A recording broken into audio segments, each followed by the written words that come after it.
अस्सलाम वालेकुम नाज़रीन, प्रोग्राम ख़बर और तजिया के साथ मैं हूं आपका मेज़बान मुज़म्मिल सरवरदी। कौमी असम्बली से और पार्लियामेंट से बिल मंजूर हो रहे हैं। हाफ सेंचुरी मुकम्मल हो गई है।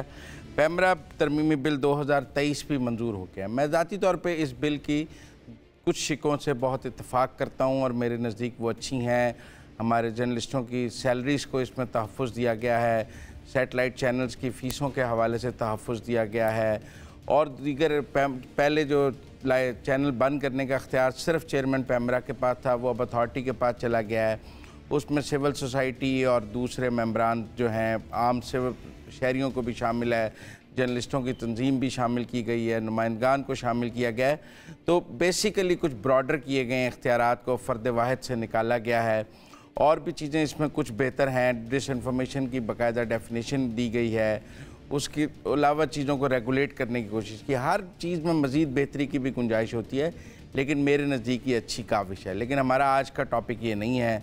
टॉपिक है कि नई मरदमशुमारी के बाद क्या मुल्क में बर वक्त इंतखाबात हो जाएंगे? क्या शहबाज शरीफ ने नई मरदमशुमारी का शोशा छोड़कर मुल्क में इंतखाबात में ताख़ीर का बिगल बजा दिया है? सबसे पहले आज मैं अपनी राय पहले नहीं दूंगा। कल लोगों ने कहा कि आपने पेट्रोल की कीमतें बढ़ाने के हक़ में राय देने के बाद प्रोग्राम पूरा उस तरफ ही ले गए और कोई गवर्नमेंट बैशिंग नहीं हुई, कुछ नहीं हुआ और अंबर भी डिफेंसिव हो गई, जो दोपहर तक ऑफेंसिव थी मेरे और आमिर साहब की वजह से। तो आज मैं राय नहीं दूंगा, पहले इन दोनों की राय लूँगा, फिर अपनी राय दूंगा, ताकि मुझ पर यह क्रिटिसिज्म ना आए कि मैं कोई ड्राइव कर देता हूँ इस प्रोग्राम में नैरेटिव को। आमिर साहब, आपसे शुरू करते हैं। बर वक्त हो रहे हैं, नहीं हो रहे हैं? नई मरदमशुमारी कैसे देख रहे हैं आप प्राइम मिनिस्टर के इस ऐलान को? मुज़म्मिल भाई, आप जितना भी कहें ना, आपने एक लफ्ज़ इस्तेमाल करके तो पेस सेट कर दी है। आपने कहा कि ये जो शोशा छोड़ा गया है, अच्छा। तो ये आपने पेस सेट कर दिया है, चाहे आप इसको माने या ना माने। ठीक, क्योंकि ये बिल्कुल मुझे भी लगता है कि ये इस तरह का शोशा ही छोड़ा गया है। देखिए, मैं बतौर एक साहबी के ना 1988 से पाकिस्तान के इंतखाबात जो हैं उसको कवर कर रहा हूँ, और मैंने एक चीज़ मैं आपको बता दूँ कि अक्सर औकात ऐसा हमने देखा है कि इलेक्शन से पहले ये चंद बातें ऐसी होती हैं या चंद इशारे ऐसे दिए जाते हैं जिससे लगता है कि नहीं, शायद ये पीछे कोई और नीयत चल रही है और ये शोशा छोड़ा जा रहा है। और शोशा बिल्कुल सही लफ्ज़ है इसके लिए, क्योंकि अगर आप इसकी मैकेनिक्स देखें ना, तो देखें ये मुमकिन ही नहीं है। ये बात नहीं है कि 3 या 4 महीने आगे चल जाएंगे। जहाँ तक मुझे याद पड़ता है, ये 2017 के जो सेंसस है उसके रिजल्ट अप्रूव करने में CCI council of common interest जो है, उसने ये नहीं कि 4 महीने लगाए थे या 4 हफ्ते लगाए थे, वो 3-4 साल लगा दिए थे उसने बिफोर इट वाज अप्रूव्ड। उसमें भी प्रोविंसेस को तहफ़्फ़ुज़ात थे उस सेंसस पे भी, जैसे कि इस सेंसस पे भी हैं। और उस वक्त मामला निस्बतन आसान भी था, क्योंकि जिस वक्त फ़ैसला हुआ उस वक्त CCI जो है वो एक ही पार्टी तकरीबन उसको डोमिनेट कर रही थी। वो 8 बंदों की जो ये काउंसिल होती है, जिसके अंदर 7 जो हैं वो तरीके इंसाफ से उनका ताल्लुक़ था, और एक सिर्फ पीपल्स पार्टी जो सिंध के चीफ मिनिस्टर थे, उन्होंने भी एतराज़ उठाया था और उस मीटिंग में ये भी कहा था कि वो ये मामला पार्लियामेंट में लेकर जाएंगे। तो इस दफ़ा तो और भी ज़्यादा कॉम्प्लिकेटेड है CCI का जो कॉम्पोजिशन है, जिसमें 2 टेक्नोक्रेट्स बैठे हुए हैं, PMLN के 3 बंदे हैं, पीपल्स पार्टी के 2 बंदे हैं, फिर BAP का एक बंदा बैठा हुआ है। तो ये नहीं है कि ये मामला अगर CCI में लेके जाएंगे और वो सेंसर रिजल्ट अप्रूव कर देगी तो वो कोई जल्दी होने वाला है।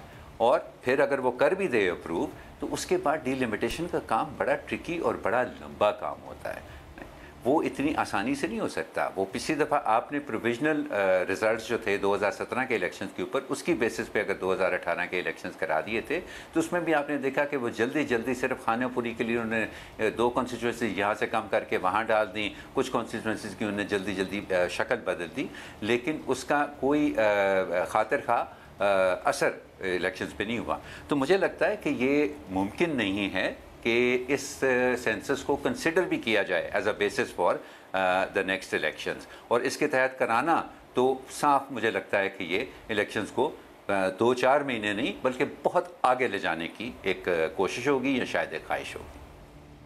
अंबर, आप मुत्तफिक हैं? हमारे एक दोस्त हैं नुसरत जावेद साहब, उन्होंने कल कहा कि 20 रुपये पेट्रोल की कीमत बढ़ाई इसीलिए गई है कि आगे कोई इलेक्शन नहीं है। मुझे लगा आप वो अगर इलेक्शन होते तो 20 रुपये ना बढ़ाई जाती, लेकिन आप क्या समझते हैं? देखिए, मेरे ख्याल में कि अभी तक जो चहमगोइयाँ चल रही हैं, होंगे नहीं होंगे, किसका इरादा है, कौन चाहता है नहीं चाहता, वज़ीर आज़म शहबाज शरीफ का कल का जो इंटरव्यू था और जिसमें उन्होंने ये कहा था कि नई मर्दमशुमारी के तहत होगा, ये क्लियरेस्ट अभी तक इंडिकेशन है कि इलेक्शंस आगे होंगे। अब जाहिर है ये पाकिस्तान है, 2 अगस्त को मैं बात कर रही हूँ, जब ये भी तय नहीं है कि निगरान वज़ीर आज़म कौन होगा। अभी तक नाम कुछ 2-3 तो सामने आ जाते हैं जिस पे कुछ बहस होती है, डिबेट होती है। अभी तक उम्मीदवार ही सामने आए हैं, जैसे रिश्ते के लिए अपने आप को पेश करते हैं, वही लोग सामने आए हैं। ये एक इससे पहले भी जो शोशा छोड़ा गया था साग डार का, वो भी जाहिर है उसका गुब्बारा भी निकल गया था पीपल्स पार्टी की वजह से, लेकिन उसको छोड़ देते हैं। This is the clearest indication के लाइक आई सेड, पाकिस्तान में ज़ाहिर सियासत बदलती रहती है, जब रिएक्शन आता है, रद्द अमल आता है, जैसे हम आज डिस्कस कर रहे हैं, फिर उसके बाद स्ट्रैटेजी भी चेंज होती है। लेकिन मैं समझती हूँ कि अभी तक स्ट्रॉन्ग इंडिकेशन है कि आगे करने की चाहत है। इसमें 2-3 फैक्टर्स हैं। इसमें ज़ाहिर है आमिर साहब ने बात की थी 2017 के सेंसस की, उस पर सिंध के एतराज़ात थे और अभी भी चीफ मिनिस्टर सिंध मुराद अली शाह साहब भी एतराज़ इस सेंसस पे भी कर रहे हैं। MQM के बहुत बड़ा एतराज़ है, वो एक ज़ाहिर इत्तेहादी भी हैं और उनके भी वो नहीं चाहते कि जो पिछला सेंसस था, जो अबूरी तौर पर जिसको मंजूर किया गया था ताकि इलेक्शंस हो जाएं, वो पूरा हो। तो ये एक ज़ाहिर है सियासत के हवाले से इत्तेहादी जो हैं जमातें हैं, उनका मौक़िफ़ है, उनका पॉइंट ऑफ व्यू है, उसको भी फैक्टर इन करने की ज़रूरत है। अब जहाँ तक प्रोसेस क्या होता है, देखिए आइन क्या कहता है? आइन कहता है कि इंतखाबात से 4 माह कबल डिलिमिटेशन हो जानी चाहिए। अगर इंतखाबात नए हल्का बंदियों और नए सेंसस के तहत होने होते तो ये जून में ये एक्सरसाइज मुकम्मल हो जानी थी, तो अभी तक तो ज़ाहिर नहीं हुई। एतराज़ात अभी भी मैंने जिक्र किया था मुराद अली शाह साहब का, तो उनका एतराज़ अभी भी आ रहा है। ये एक लंबा प्रोसेस तो होता है। इलेक्शन कमीशन ऑफ पाकिस्तान की फिर सवाबदीद होगी, फिर इसका रद्द अमल आप देखें। पाकिस्तान पीपल्स पार्टी चाहती है कि इंतखाबात अभी हो जाएं, अक्टूबर-नवंबर में हो जाएं, यानी कि ये शहबाज शरीफ साहब PMLN और PMLN के रहनुमा जो मुख्तलिफ औकात पे कह रहे हैं कि डिजिटल पुराने सेंसस के तहत दोबारा इलेक्शंस करा देंगे। इसका मतलब है कि शहबाज शरीफ साहब इंडिकेशन भी दे रहे हैं और साथ साथ शायद उनको कहीं और से भी इशारा मिला है। हम ये भी इस पर सवाल उठा सकते हैं। तो मेरा तो यही मौक़िफ़ है कि it is a clear indication yet के इंतखाबात आगे होंगे। रही बात एक और जो एक ज़ाहिर कानूनी पेचीदगी यही है कि इस नए ताज़ा सेंसस के मुताबिक पंजाब की सीटें 8 कम हो जाएंगी, बलूचिस्तान की 7 सीटें उसमें इजाफा हो जाएगा, सिंध को 1 इजाफी सीट मिल जाएगी। उसके लिए आपको आईनी तरमीम चाहिए और वो आप कर नहीं सकते।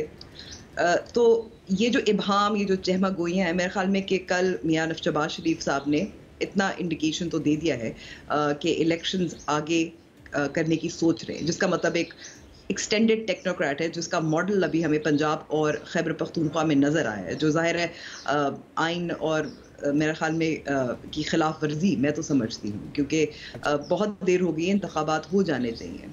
देखें, मैं ना आप दोनों से मुत्तफिक नहीं, प्रोग्राम में मुझे भी राय देने का हक है। सिर्फ बात यह है कि जो कॉन्स्टिट्यूशन का आर्टिकल 51 है वो तो कहते हैं देयर शैल बी 336 सीट्स, ना कॉन्स्टिट्यूशन कहता है। फिर जो उसका सेक्शन 3 है वो सूबों में कितनी सीट्स होंगी, किस सूबे में कितनी सीट्स होंगी, 51(3) उसको एलेबोरेट करता है, और 51(5) फिर वो सेंट्रल इस्लामाबाद की सीटों को एलेबोरेट करता है। तो जब तक अगर आपने इस टेबल में कोई भी चेंज लाना है, नई मरदमशुमारी के साथ, जो आप कह रही थी बलूचिस्तान की सीटें बढ़ जाएंगी, पंजाब की 5 कम हो जाएंगी, सिंध की 1 बढ़ जाएगी, KP की 3 कम हो जाएंगी, उसके लिए कॉन्स्टिट्यूशन अमेंड करना पड़ेगा। अब अगर निगरान दौर में आप सेंसस अप्रूव करते हैं निगरान चीफ मिनिस्टर्स के साथ, निगरान प्राइम मिनिस्टर के साथ, तो उसके पीछे पार्लियामेंट तो नहीं मौजूद होगी जो इस कॉन्स्टिट्यूशन को अमेंड करके नई मरदमशुमारी के तहत सीटें, सबसे पहले नई मरदमशुमारी के तहत सीटें अलॉट होंगी तो हल्का बंदियाँ बनेंगी ना उसके मुताबिक, सेंसस के मुताबिक। जब आप आइन में तरमीम ही नहीं कर सकते तो आप नई हल्काबंदियाँ ही नहीं कर सकते, नई मरदमशुमारी के तहत इंतखाबात ही नहीं करा सकते।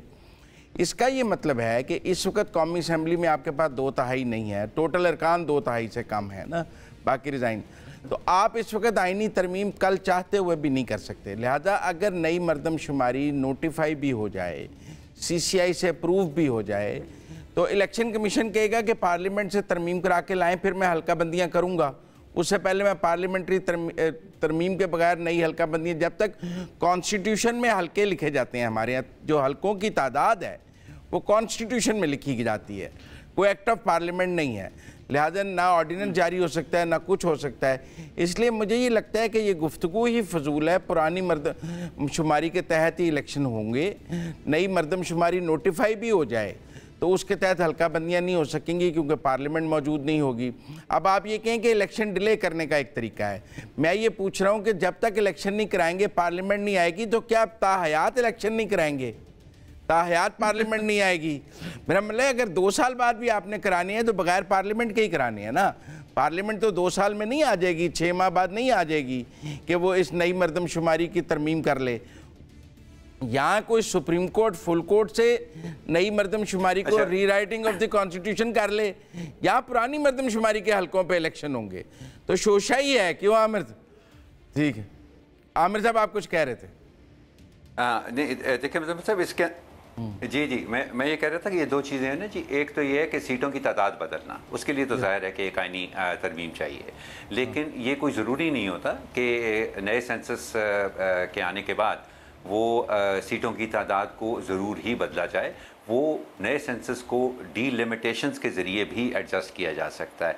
कोई ऐसा फार्मूला नहीं होता है कि आपने स्टैंडर्डाइज करना होता है। कोशिश आप ज़रूर करते हैं कि रफली तमाम कॉन्स्टिट्यूंसीज जो हैं वो एक बराबर की तादाद में आवाम को जो है। Sorry to interrupt you Aamir साहब, अगर पंजाब के पाकिस्तान नहीं आमिर साहब मैं सॉरी टू इंटरप्ट यू, पर अगर पंजाब की आबादी कम हो गई है और बलूचिस्तान की आबादी बढ़ गई है तो आप पंजाब को सीटें ज़्यादा दिए रखेंगे और बलूचिस्तान की कम ही रखेंगे, तो फिर मरदमशुमारी का क्या फ़ायदा? आबादी तो फिर काउंट होकर उनकी बढ़ गई है ना बलूचिस्तान की। देखिए उनकी सीटें साथ बढ़नी चाहिए। हाँ मैं भी कुछ बात हाँ नहीं, लेकिन जी अंबर आप पहले कर लें। नहीं, मैं बस यही कहना चाह रही हूँ। देखिए जो जी अंबर प्लीज आगे बढ़ाएं। जी हल्का बंदियां जो इस वक्त भी जो बहुत जल्दी में 2017 का सेंसस भी बहुत मुतनाज़ा रहा था, जल्दबाजी में की गई थी, उस पर भी तनाज़ा था। आप एडजस्ट करेंगे, आबादी की तब्दीली की वजह से कहीं इजाफा हुआ है, कहीं कमी हुई है, लेकिन वो तवाज़ुन फिर आपको हर हल्के में नज़र नहीं आएगा और फिर उस पर एतराज़ात मज़ीद पड़ेंगे और उस पर तनाज़ा और बढ़ेगा सियासी तौर पर। वो एक हल तो आप निकाल सकते हैं, जुगाड़ तो आप कर सकते हैं, जैसे पाकिस्तान में हर चीज़ में जुगाड़ कर लेते हैं, लेकिन ये जो सियासी पार्टीज हैं जो इस वक्त एतराज़ात भी जुगाड़ी हुई है ना, जुगाड़ नहीं पर हम दोबारा वो जुगाड़ बजरिया आईनी तरमीम ही हुई थी। एक तरमीम में 1 टाइम एग्जम्पशन दे के जुगाड़ के लिए तरमीम यूज़ की गई थी। मैं ये कह रहा हूँ कि जुगाड़ करने के लिए भी पार्लियामेंट की तरमीम चाहिए। आमिर साहब आप कुछ आपकी बात पे वापस आते हैं मुजम्मिल भाई कि ये फिर बाकायदा शोशा ही है और इसको इससे ज़्यादा जो है संजीदगी से हमें नहीं देखना चाहिए। फिर आप कह रहे हैं कि इलेक्शन बर वक्त हो जाएंगे क्योंकि पुरानी हल्का बंदियों पे होने हैं, जब नई डिलिमिटेशन नहीं होगी तो फिर पुरानी हल्का बंदियों पे इलेक्शन हो जाएंगे, फिर तो टाइम पे हो जाएंगे। देखें मुझे बात यह है कि ये एक खदशा है कि इलेक्शंस को आगे करने की कोशिश की जा रही है या उनमें ताख़ीर करने की कोशिश की जा रही है, चाहे वो चंद माह की हो या इससे ज़्यादा हो। ये इस खदशे की बुनियाद क्या है? क्या इसकी ये वजह है कि जो इस वक्त हुक्मरान जमात है वो ये समझती है कि उनको आकर जो फ़ैसले करने पड़े हैं और जो वक्त उन्होंने ज़ाया किया है, ख़ास तौर पे हमारे फाइनेंस मिनिस्टर ने कुछ ऐसे काम करने में जो वक्त ज़ाया किया है जो उनसे नहीं हो सके, जिससे वाशी गैर यकीनी जो है वो और बड़ी है, उससे जो एक मनफी तासुर इस हुकूमत के बारे में कायम हुआ है, वो अब ये SBA की वजह से जो थोड़ी चंद माह के लिए स्टेबिलिटी आई है पाकिस्तान की इकॉनमी में, उसके असरात ज़रा बेहतर तौर पे लोगों को नज़र आना शुरू हो जाएं, वो महसूस करना शुरू हो जाएं, उनको ज़्यादा वक्त चाहिए उसके असरात सामने आने के लिए, इसलिए वो चाह रहे हैं कि थोड़े से इलेक्शंस जो हैं वो आगे चले जाएं, या कोई और है? अगर तो नवाज़ लीग की ये सोच नहीं है, क्योंकि उससे मुझे लगता है कि अगर ये वजह है तो उससे कोई ख़ास फ़र्क पड़ने वाला नहीं है। 4 महीने या 6 महीने या 8 महीने से कोई फ़र्क नहीं पड़ जाएगा, क्योंकि सूरत हाल अगर थोड़ी स्टेबलाइज हुई है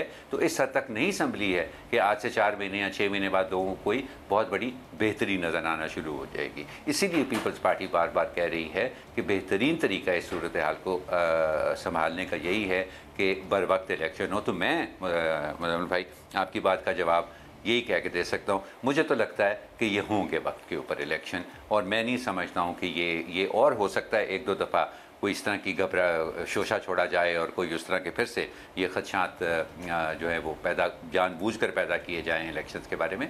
लेकिन मैं ज़ाती तौर पर समझता हूँ कि इलेक्शन जो हैं वो वक्त पर हो जाएंगे। अंबर, आप और आपका तोता क्या कहता है?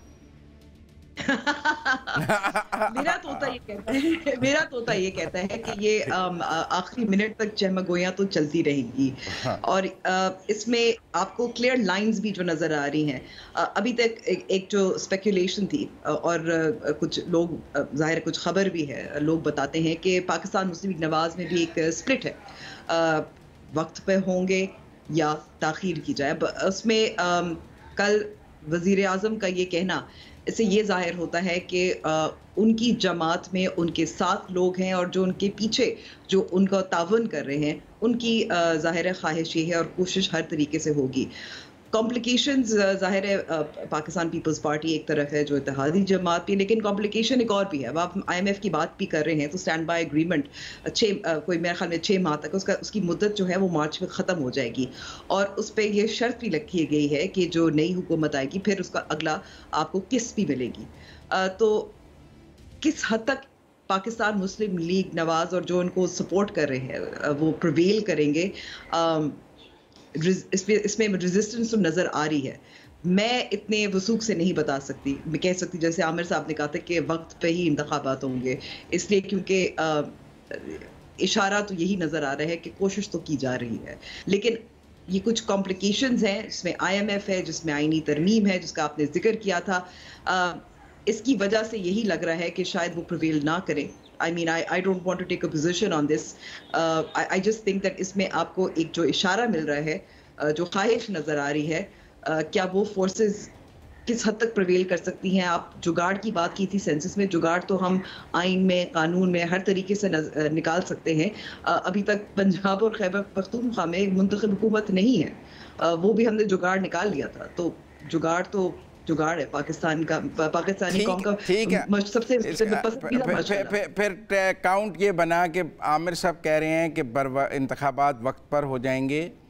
अंबर कोई पोजीशन लेना नहीं चाह रही, लेकिन उनको इशारे आ रहे हैं कि डिले हो जाएंगे, और मेरी भी ये राय है कि इलेक्शन को डिले करने का रास्ता मौजूद नहीं होगा इलेक्शन कमीशन के पास, और शायद ना ये चीफ जस्टिस और ना अगले चीफ जस्टिस कोई ताख़ीर का मौका देंगे। लिहाजा यहाँ वक्त हुआ है ब्रेक का। ब्रेक से वापस आते हैं तो कुछ भारत की बात करें।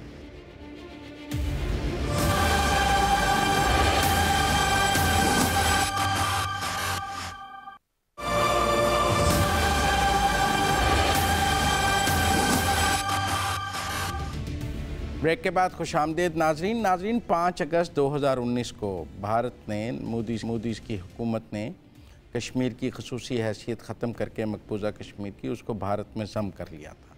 पाकिस्तान ने उसके रद्द-ए-अमल में भारत से तिजारत और वहाँ सफारती ताल्लुकात ख़त्म किए थे, सफ़ीर वापस बुला लिया था।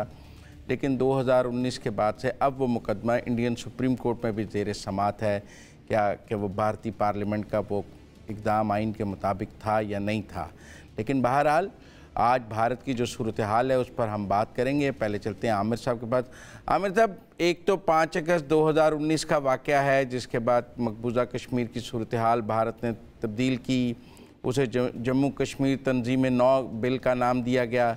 लेकिन आज मणिपुर में जो कुछ हो रहा है, उससे पहले मुस्कान हिजाब के मामले पे वो मुस्कान लड़की का एहतजाज आया सामने। अगले साल इलेक्शन भी है भारत में, कैसे देख रहे हैं आप?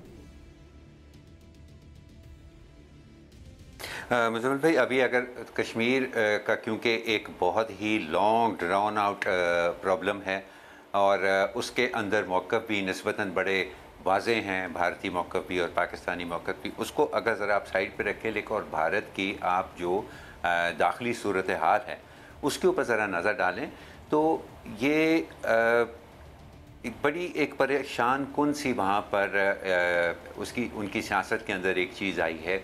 दो किस्म की, बुनियादी तौर पे दो मुख्तलिफ़ किस्म की कॉन्फ्लिक्ट्स इस वक्त भारत के अंदर आपको नज़र आ रही हैं।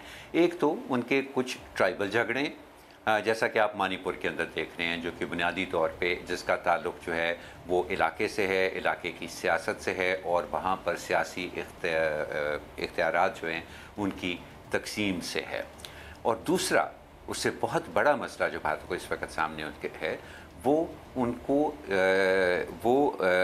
बीजेपी की जो रूलिंग पार्टी है उनकी, और ख़ास तौर पे उनके जो प्राइम मिनिस्टर हैं नरेंद्र मोदी, उनके जो मजहबी रुझानात हैं उसकी वजह से है।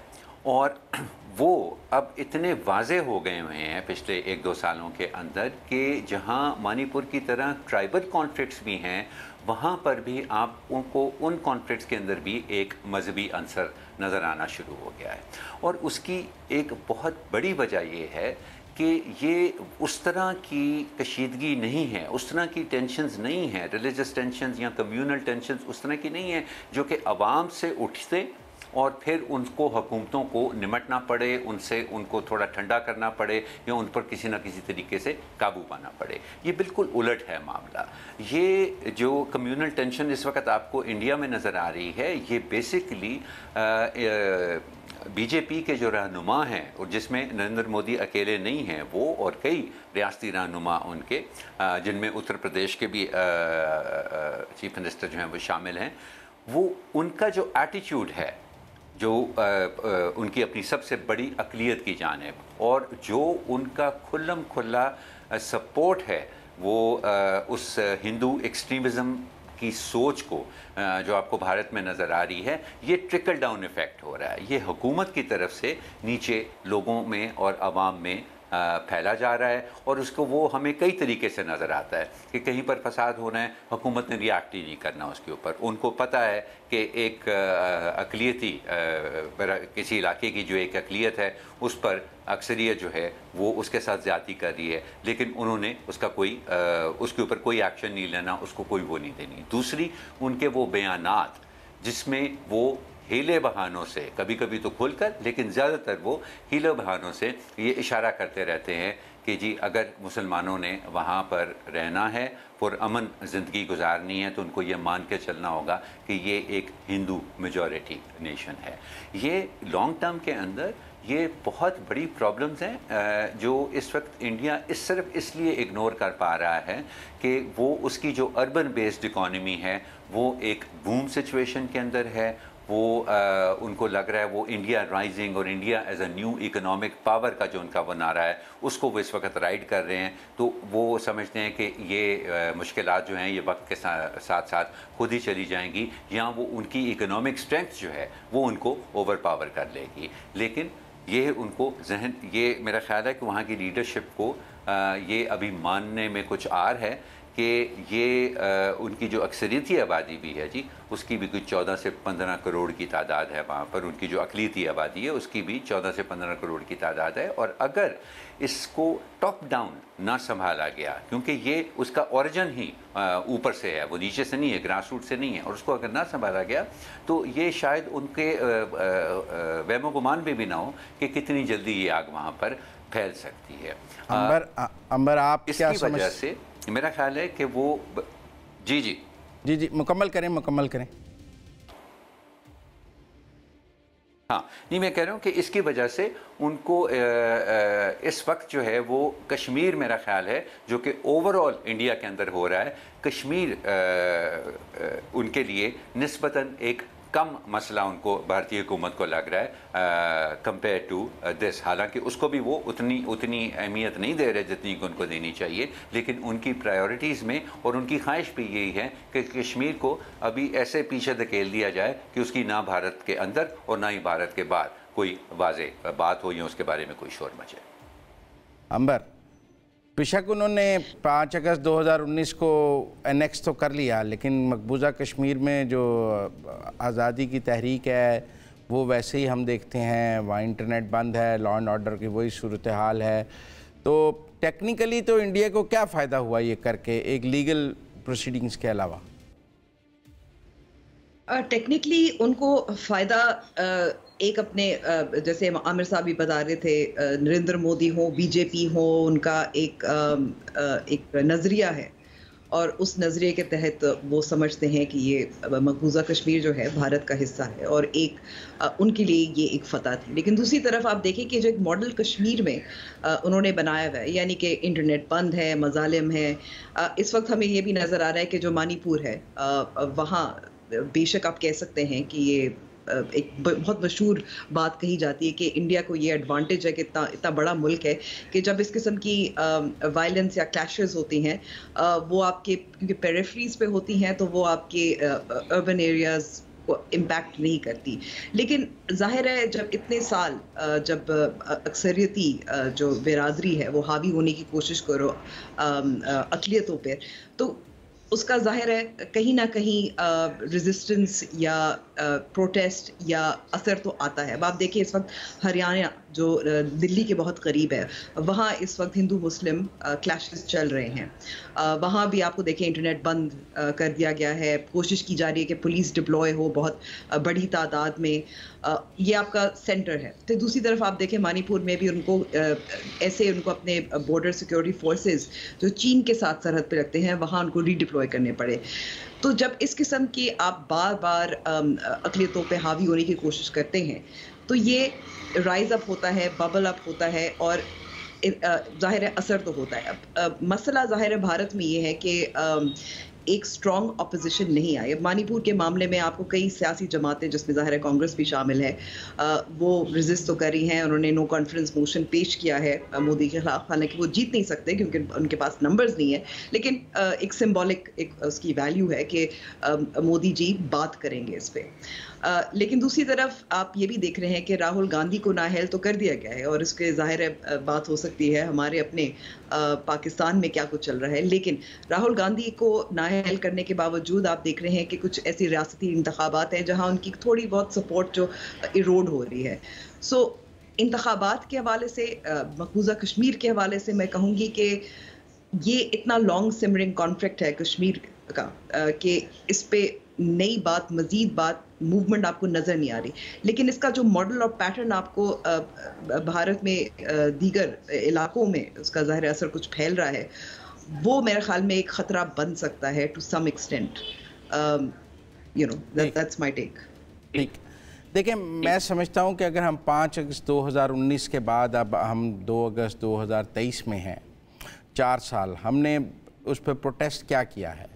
आप देखें जब 5 अगस्त 2019 हुआ हम OIC की मीटिंग नहीं बुलवा सके, हालांकि उसका कश्मीर पे ग्रुप भी मौजूद है और अरब ममालिक ने कश्मीर पे उस तरह हमारा साथ नहीं दिया, वो हमारी फॉरेन पॉलिसी की एक नाकामी थी। ये दुरुस्त है कि एक SCO की समिट जो उन्होंने श्रीनगर में वर्चुअल करने की कोशिश की, चाइना ने उसका बाइकाट किया और जिससे हमारे जो कश्मीर के स्टांस को काफ़ी तक़वियत मिली और चाइना हमारे साथ खड़ा हुआ, तुर्की हमारे साथ खड़ा हुआ, लेकिन ओवरऑल इस्लामिक कंट्रीज़ से वो सपोर्ट हमें नहीं मिली 5 अगस्त 2019 की उस कानून साजी पे जो UN रेजोल्यूशंस के तनाजुर में पाकिस्तान को मिलनी चाहिए थी, दुनिया से भी और बिलखसूस मुसलमान ममालिक से भी।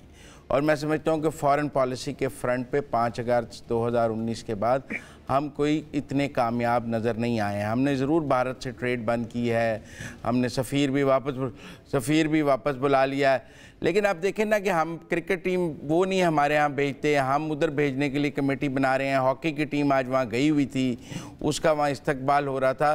तो मुझे एक बड़ी इबाहम से भरी हुई पॉलिसी आती है भारत के हवाले से, तो इसलिए, लेकिन बहरहाल अब यहाँ वक्त हुआ है ब्रेक का, ब्रेक से वापस आते हैं तो इसी टॉपिक को जारी रखें।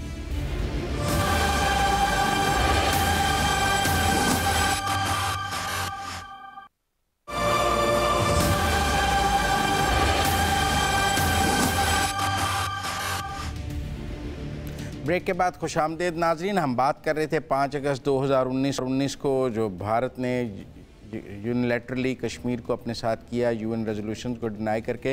मेरे पास 2 मिनट है, मैं एक एक सवाल करूंगा आमिर साहब से और अंबर से, फिर उस पर अपनी राय एंड पे दूंगा। आमिर साहब, 5 अगस्त 2019 से अगस्त 2023 आप पाकिस्तान की फॉरेन पॉलिसी को टुवर्ड्स कश्मीर कामयाब देखते हैं, नाकाम देखते हैं? हम दुनिया को कन्विंस करने की पोजीशन में रहे या नहीं?